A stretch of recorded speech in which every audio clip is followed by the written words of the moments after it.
Hi, this is Terry White and this is video 5 in the Budgeting for IT series. I recommend that you look at the previous videos before continuing with this.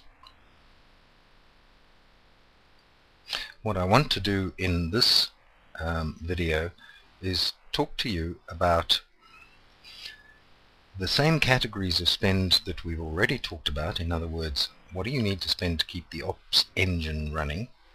And what do you need to spend to strengthen the engine and strengthening IT? Now, here's the story.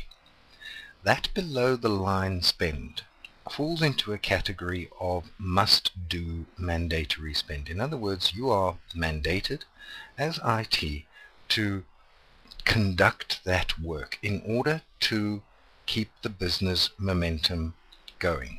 So it becomes mandatory, it becomes required spend. This section above here is called conditional spend, and it's based on the conditions in which the business finds itself.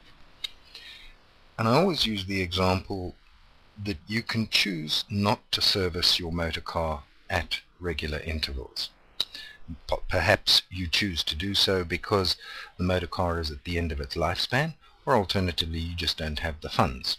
But you really should do it, and when something goes wrong, it's going to go wrong in a big way. Well, so this form of spend, both in the improved business results and the MBM area, you should really be doing it. And in fact, if you don't, based on current business conditions, you can rely on IT to be back next year to have those things still in that category. So you could choose to delay a systems refresh by 1 year. You could choose, in fact, not even to pay maintenance, but next year it's going to cost you more. This I call optional spend. And as you can see in the IBR domain, it's called can do. You can do anything in this domain, and it's based on the options that are available to the business to spend its funding.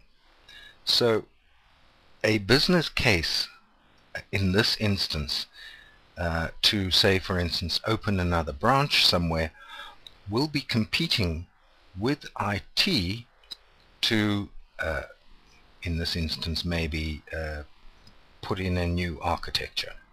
So this is based on options available to the business to spend its capital.